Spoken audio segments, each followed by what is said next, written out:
حضور نے پیش کیا، وہ آیا ہوا مسافر پورا دودھ پی گیا. یہاں کسی کے لیے سب روزے والے لوگ ہیں، دودھ نے اتنی برکت دی کہ ان کے انتقال کے بعد ان کی بیویوں کو جو 8واں حصہ تقسیم کیا گیا تھا، 8واں حصہ، 4 بیویوں کے درمیان 8ویں حصے میں بھی ایک ایک حصہ جب بیوی کو دیا گیا تھا تو ایک ایک گھر بھر کر کے چاندی جمع کر دی گئی تھی کہ ایک مالدار صحابی نے ان کا ہاتھ پکڑ کر بازار میں کھڑا کیا اور انہیں کام پر لگایا اور تجارت سکھائی. یہ طریقہ کار تھا. آج جو سرمایہ دار لوگ، اب حضرت عبد الرحمن بن عوف کہتے ہیں میرے جو انصار بھائی تھے مدینے کے، وہ مجھے لے کر اپنے گھر آئے، کہا بھائی عبد الرحمن آؤ میں تمہیں مدینے کے بازار دکھاؤں، میں مدینے کے حالات تمہیں بتاؤں اور میری جائیداد تمہیں بتاؤں. لے کر کے آئے. نبی پاک صلی اللہ علیہ وسلم نے صرف منہ بولا بھائی ہے نا، ماں کا بیٹا تو نہیں تھا. حضور نے فرمایا کہ آج سے تمہارا بھائی ہے.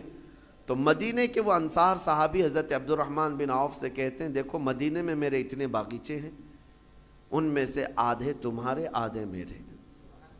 میری دکانیں ہیں، ان میں سے ایک دکان تمہاری ایک دکان میری. میرے گھر یہ ہیں، آدھا گھر کا حصہ میرا آدھا تمہارا. حتیٰ کہ وہ یہاں تک آدھا آدھا کرتے گئے. مدینے کے وہ صحابی کہتے ہیں کہ آپ اجنبی ہیں، نئے آئے ہیں مدینے میں، لہٰذا تمہیں سیٹل ہونے میں ٹائم لگے. میری 2 بیویاں ہیں، میں نے نکاح کیا ہے، ایک بیوی کو میں طلاق دے دوں گا، عدت کے بعد تم اس سے نکاح کر لو. یعنی ہر چیز میں انہوں نے تقسیم کر دیا. حضرت عبد الرحمن بن عوف کہتے ہیں آپ مجھے اتنا سب کچھ نہ دیں، مجھے ایک کام کریں، بازار لے چلے مدینے اور مجھے بازار کے معاملات دکھا دیں، اور اس کے بعد پھر تھوڑے سے مال کیپٹل کی ضرورت ہے، اس کے بعد پھر میں خود کھڑا ہو جاؤں گا. وہ صحابی حضرت عبد الرحمن بن عوف رضی اللہ تعالیٰ عنہ کا ہاتھ پکڑ کر مدینے کے بازاروں کا معائنہ کروایا اور اس کے بعد بازار میں انہوں نے تجارت شروع کی. جانتے ہیں حضرت عبد الرحمن بن عوف یہ وہ صحابی ہیں جن کے پاس اللہ نے اتنی برکت دی کہ ان کے انتقال کے بعد ان کی بیویوں کو جو 8واں حصہ تقسیم کیا گیا تھا، 8واں حصہ، 4 بیویوں کے درمیان 8ویں حصے میں بھی ایک ایک حصہ جب بیوی کو دیا گیا تھا تو ایک ایک گھر بھر کر کے چاندی جمع کر دی گئی تھی وراثت میں. اس قدر اللہ تعالیٰ نے برکت عطا کی تھی. لیکن یہ کیسے ممکن ہوا کہ ایک مالدار صحابی نے ان کا ہاتھ پکڑ کر بازار میں کھڑا کیا اور انہیں کام پر لگایا اور تجارت سکھائی. یہ طریقہ کار تھا. آج جو سرمایہ دار لوگ ہیں ان کی خواہش صرف یہ ہوتی ہے کہ کتنا کمائیں ہم غریبوں سے، لوگوں سے کتنا مال ہمارے پاس آئے، پروفٹ چاہیے، جہاں سے آئے جمع کرتے جاؤ. کبھی یہ کیوں نہیں سوچتا کوئی کہ جن سے ہم نے خوب کمایا ہے ان پر ہم تھوڑا خرچ بھی کریں، ان کے مصالح کے لیے، ان کے کاموں کے لیے. ہم بڑے بڑے پونجی پتیاں جتنے ہیں ہمارے ملک میں تو وہ بڑے لوگ ہیں جو دنیا کے ٹاپ لیول پر آتے ہیں، ورلڈ کے سب سے مالدار لوگوں میں آتے ہیں، لیکن ان کا غریبوں میں حصہ کیا ہے؟ جا کر کے دیکھ لو، کچھ بھی نہیں ہوگا، بلکہ لوٹ مار کے علاوہ کچھ نہیں ہے، لوٹ کھسوٹ کے علاوہ کچھ نہیں ہے. یہ تو ہمارے گھروں میں لگنے والی بجلیوں کا اتنا خون چوستے ہیں ہر جگہ پر. تو یعنی جتنے بھی لوگ ہیں ان سے یہ پونجی پتی لوگ صرف کمانا جانتے ہیں، ریٹرن نہیں دینا چاہتے. جبکہ نظام مصطفیٰ یہ تھا، حضرت عثمان غنی رضی اللہ تعالیٰ عنہ بہت بڑے پیسے والے تھے. نبی پاک صلی اللہ تعالیٰ علیہ وسلم کے پاس جب کوئی حاجت مند آتا تو حضور حضرت عثمان کے پاس بھیجتے تھے، اور حضرت عثمان غنی یہ نہیں پوچھتے تھے کہ کس کام کے لیے چاہیے، کتنا چاہیے. نبی پاک صلی اللہ تعالیٰ علیہ وسلم کی طرف سے آیا ہے تو وہ اپنا سب کچھ اتنا دیتے تھے کہ وہ خود اپنے زمانے کا ایک بہت بڑا مالدار بن جاتا تھا. یہ نظام مصطفیٰ ہے. آج زکوٰۃ کا نظام پورا درہم برہم ہے. زکوٰۃ ہمارے ہاں نکالی جاتی ہے لیکن نظام ایسا درہم برہم ہے، کہیں جا کر کے زکوٰۃ کا پیسہ جام ہو جاتا ہے. مستحقین ویسے کے ویسے ہیں. ہمارے مسجدوں کے باہر مانگنے والوں کی تعداد سال بھر میں کبھی کم نہیں ہوتی. یا کچھ لوگ اگر پیشہ ور مانگتے ہیں تو انہیں روکنا چاہیے. میں یہ نہیں کہتا کہ وہ صرف اور صرف غریب مستحقی ہیں، ہو سکتا ہے کچھ لوگ پیشہ بنا لیے ہوں مانگنے کو، لیکن مسلمانوں کو ان تمام چیزوں کو روکنا چاہیے. اور ہماری زکوٰۃ کا جو نظام ہے، اللہ نے سب سے پہلے قرآن میں فرمایا انما الصدقات للفقراء والمساکین. سب سے پہلے زکوٰۃ کے مستحقین فقیر ہیں، مساکین ہیں. اور پھر یہ جو مدارس کا ہے، مدرسوں کو زکوٰۃ دے، ان کا نمبر قرآن پاک میں سب سے اخیر میں ہے.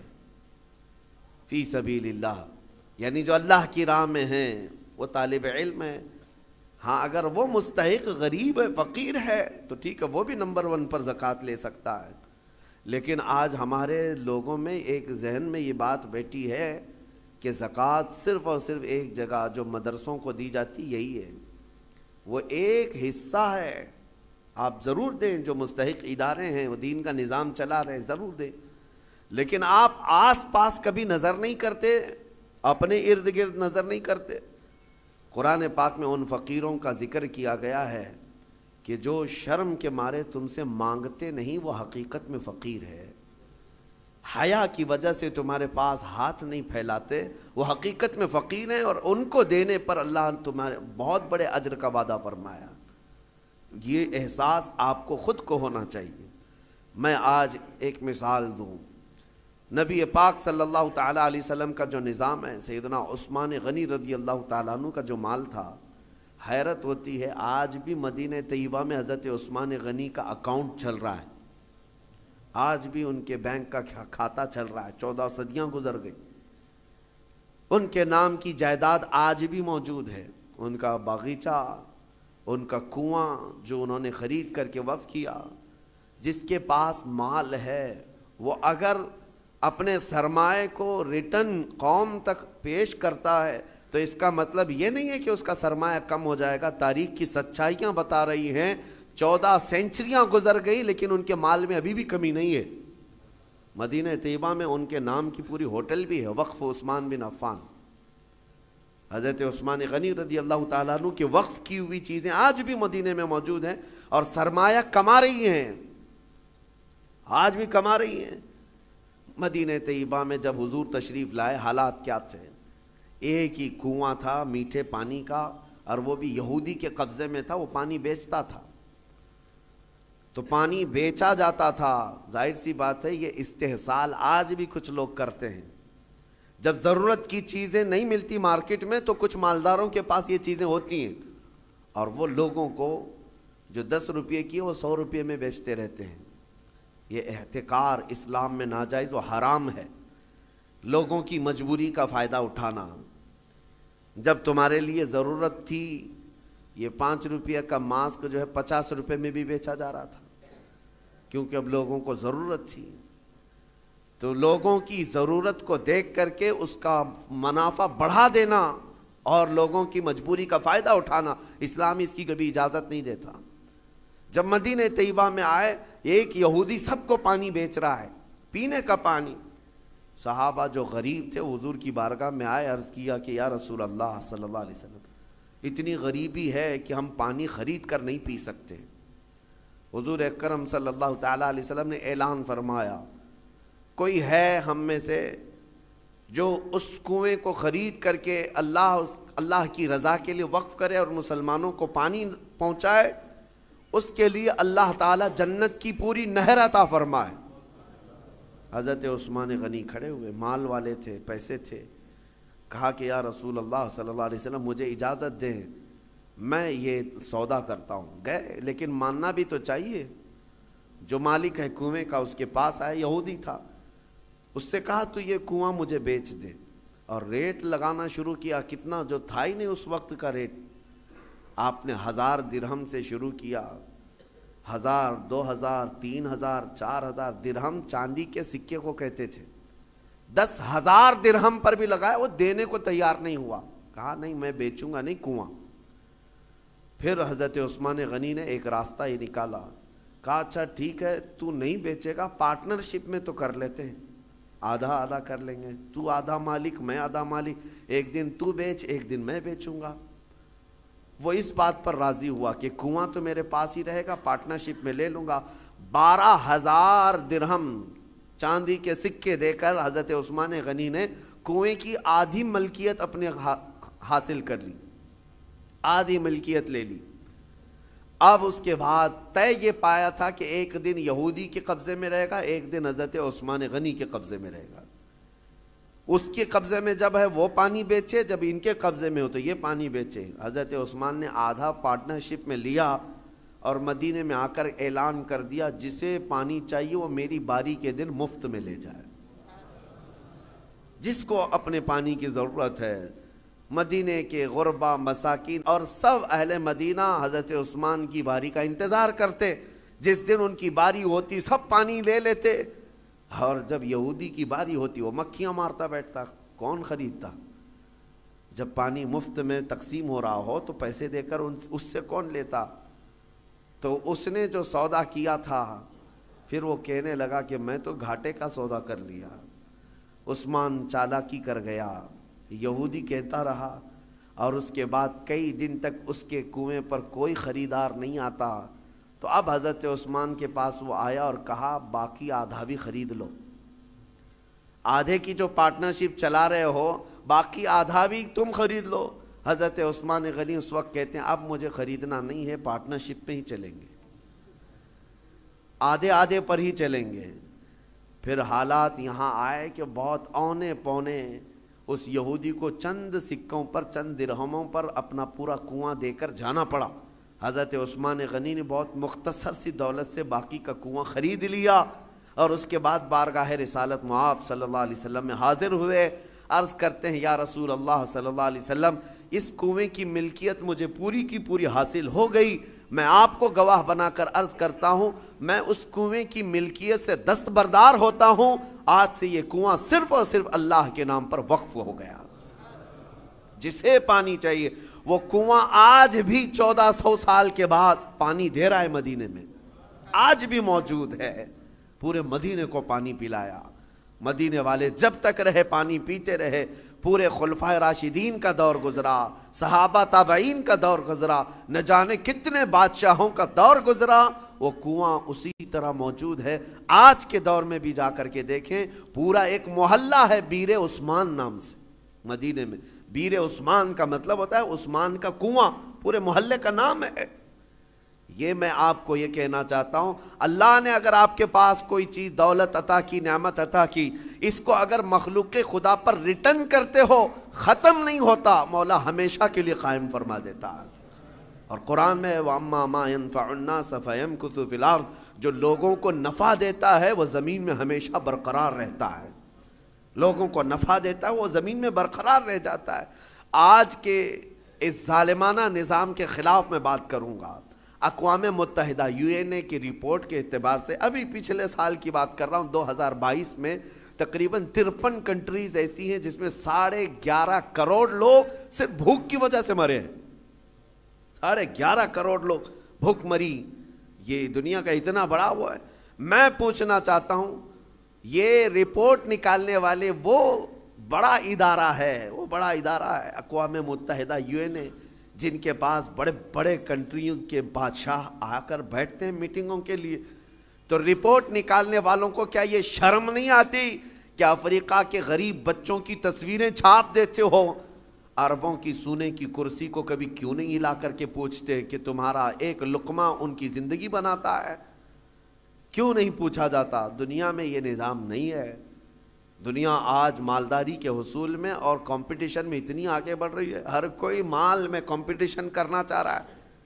آج عربوں کی حالت بھی دیکھیں آپ جا کر، وہ اونچی بلڈنگیں بنانے میں ایک دوسرے کی دوڑ میں لگے ہوئے ہیں، کسی کو 150 منزلے کی بنانی ہے، کسی کو 200 منزلے کی بنانی ہے، اور ایسے ایسے پروجیکٹ پلان لوگوں کے درمیان متعارف کرانا چاہتے ہیں۔ سعودی بھی دوڑنے لگ گیا، قطر بھی دوڑ رہا ہے، UAE بھی دوڑ رہا ہے، مال کی ریل پیل اتنی ہے، لیکن ان کے قریب میں یمن کے 50 لاکھ لوگ بے گھر ہیں، سیریا کے، شام کے، عراق کے، فلسطین کے بچے کھانا تو دور، بیماری میں دوا کی ایک گولی انہیں میسر نہیں ہے، وہ چھوٹی چھوٹی بیماریوں میں دم توڑ جاتے ہیں، مر جاتے ہیں۔ ہے تو امت مصطفیٰ، ان مالداروں سے سوال ضرور ہوگا، ضرور ہوگا۔ ان کے بغل میں بلکہ ان کے سائے میں وہ تمام قومیں ہیں جو چیخ رہی ہیں، لیکن کسی کی چیخ ان کے کانوں تک نہیں آتی۔ آپ جا کر کے دیکھیں، کھانا ان کے کھانے کا طریقہ یہ ہے کہ 2-4 ہاتھ بڑے برتن پر رکھ کر کے عرب اس کو فیشن سمجھتے ہیں، باقی پورا کھانا گٹر میں پھینک دیا جائے، پورا کا پورا بکرا بنایا جائے، 2-3 چمچ اس میں سے گوشت نکال کر کے باقی پھینک دیا جائے۔ یہ ہم نے اپنی آنکھوں سے دیکھا ہے، 1-2 نہیں، کئی کنٹل کی تعداد میں کھانا اس طرح پھینک کر کے بہا دیا جاتا ہے، اور ایک طرف ایک بریڈ کے لیے، ایک روٹی کے لیے سیریا میں بچے دھوپ میں دن بھر قطار لگا کر کھڑے ہوتے ہیں۔ کوئی ریلیف بانٹنے والی تنظیم آتی ہے، اور جو لوگوں سے چندہ کر کے وہاں جا کر کے لوگوں کو خیرات کرنے والی کوئی تنظیم آتی ہے، ایک گاڑی آتی ہے تو بچے ایسے جھپٹ پڑتے ہیں جیسے چیل جھپٹتی۔ ہمارے ساتھ ہوا ہے، ہم بس لے کر کے عراق میں جائیں تو بس کا دروازہ کھولنا مشکل ہوتا ہے، بچے اس طرح سے پورے دروازے کو لٹک جاتے ہیں۔ اکثر تو ہمیں یہ ڈر لگتا تھا کہ کوئی بچہ ٹائر کے نیچے نہ آ جائے۔ ڈرائیور سے ہم بار بار کہتے بھی تھے کہ اتنے بچے ہیں، ایک بار بس کسی محلے میں چلی جائے تو 100-150 بچے 5 سال سے 7 سال کی عمر کے، دیکھو تو ان کے چہرے گلابی رنگت خوبصورت ہیں، لیکن الجھے بال، پھٹے کپڑے، اور ہمارے کپڑوں سے لپٹ جائیں، اور بانٹنے والا تھک جاتا ہے۔ مجھے یاد ہے 11ویں شریف کے موقع پر بکرے ذبح کر کے ہم نے اپنا نہیں پکایا، ان غربا اور مساکین کے جو ریفیوجی کیمپ تھے اس میں لے کر کے ایک ایک گوشت کا ٹکڑا 1/4 کلو کا ہوتا تھا، 1/4 کلو کا گوشت کا ٹکڑا ایک ایک کو تقسیم کیا جا رہا ہے، بچے اس طرح سے جھپٹ کر کے لیتے، اور میں نے دیکھا ہماری آنکھیں بھیگ گئی تھی۔ وہ جب گوشت کا ٹکڑا لے کر اپنی جھوپڑی میں جا رہے تھے تو چوم چوم کر کے آنکھوں کو لگا رہے ہیں، اور پکار پکار کر کے اپنی اماں سے کہہ رہے ہیں کہ گوشت آ گیا گھر میں، گوشت آ گیا گھر میں۔ یہ کیفیت ان ممالک کی میں بتا رہا ہوں جہاں امت مصطفیٰ آباد ہے۔ میرے عزیزو، یہ درد اس لیے کہہ رہا ہوں، ایک طرف سرمایہ دارانہ نظام ہے، اربوں کی پیسوں کی ریل پیل، دیکھو ان کو سونے کی کرسیاں بنانا ہے، سونے کی کموڈ بنانا ہے، ان کو لگژری گاڑیوں کا کلیکشن جمع کرنا ہے، اور کوئی امریکہ اور سپر پاور کنٹری کا کوئی بادشاہ آئے، کوئی بڑا لیڈر آئے تو اس کو سونے کی زنجیروں سے اور اس کو گفٹ سے بھر دینا ہے، لیکن ایک غریب کو 2 لقمے کھلانے کی ان کے اندر توفیق نہیں۔ یہ سارا مسئلہ صرف توفیق الہی سے ہے۔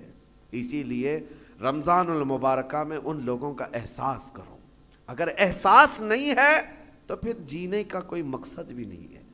احساس ہی سب سے بڑے ایمان کی طرف لے جاتا ہے۔ آپ کو یہ احساس ہونا چاہیے۔ میرے آقا صلی اللہ تعالیٰ علیہ وسلم نے حدیث میں فرمایا، من لم یہتم بامرنا فلیس منا، جو اس حال میں صبح کیا کہ میری امت کے بارے میں کچھ نہیں سوچا، وہ میری امت میں سے نہیں ہے، میری امت میں سے نہیں ہے۔ آج آپ تمام حضرات سے بھی میں یہی کہوں گا، تمہارا اپنا روزہ، آپ کو پتہ ہے روزہ آپ بھوکے پیاسے رہتے ہیں، لیکن اس کے باوجود جب اجتماعی طور پر کہیں افطار ہو رہی ہو، مسجدوں میں جاؤ یا کہیں ایسی جگہوں پر جا کر افطار کرو جہاں دوسرے لوگ بھی ہوں، تمہارے افطار تو کرنا ہی ہے، لیکن اپنے ہاتھ سے اٹھا کر اپنے ایک بھائی کو کھجور بھی دے دیا، اس کے روزے کے برابر بھی آپ کو ثواب ہے۔ اللہ تبارک و تعالیٰ نے یہ نظام تمہارے لیے رکھا ہے۔ صحابہ اکرام فرماتے ہیں، ایک وقت وہ تھا رمضان کے روزے کے افطاری کا وقت قریب تھا، 70 صحابہ جو اصحاب صفہ میں ہیں نبی پاک کے حجرے کے باہر بیٹھے رہتے تھے۔ ایک دودھ کا پیالہ آیا ہے، چند کھجوریں آئی ہیں اور سب دسترخوان پہ ہیں، اور افطار کے لیے چند ہی لمحے باقی رہ گئے۔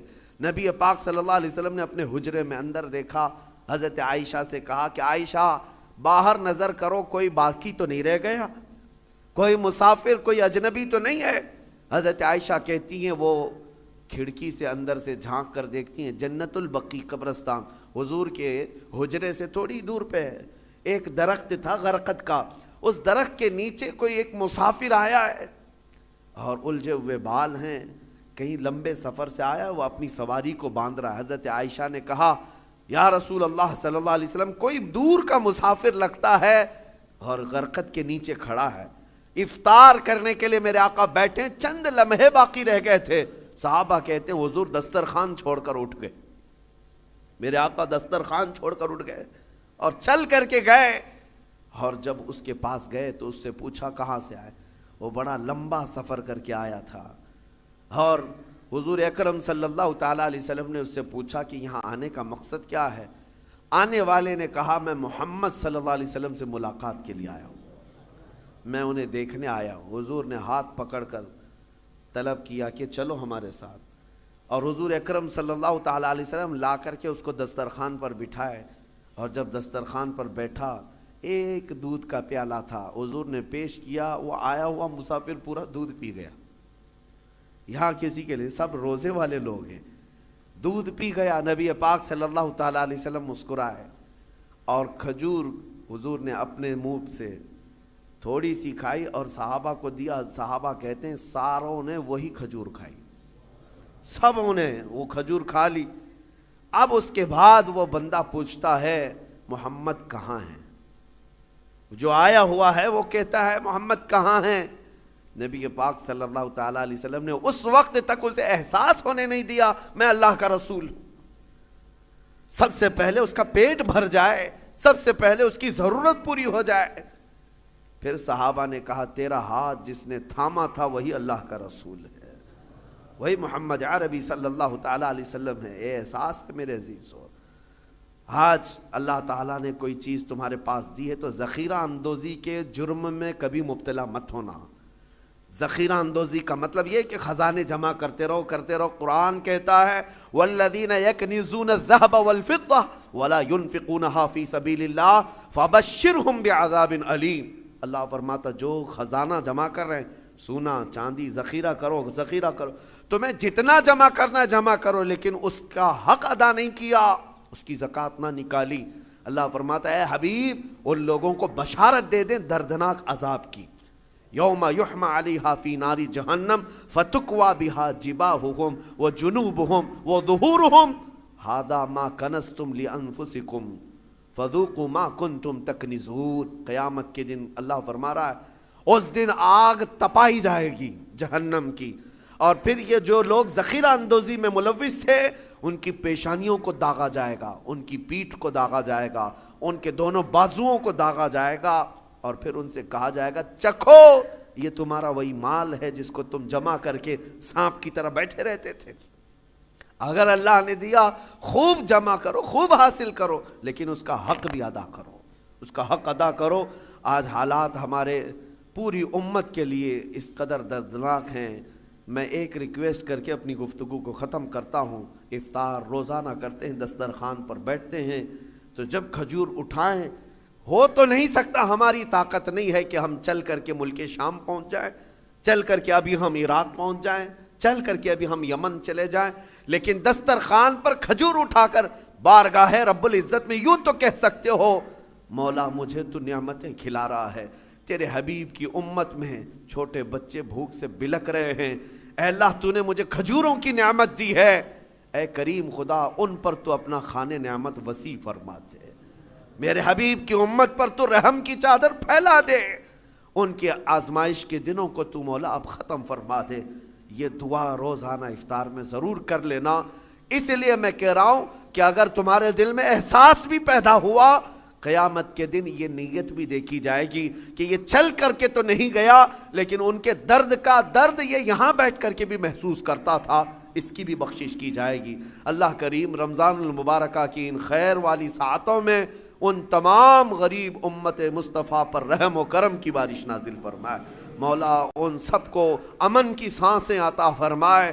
رب ذوالجلال اس پاک مہینے میں ان غربا اور یتیموں کو جن کے ماں باپ کا سایہ ان کے سروں سے اٹھ چکا ہے، جن کا کوئی حامی و مددگار نہیں، مولا تو ان کا حامی و مددگار بن جا۔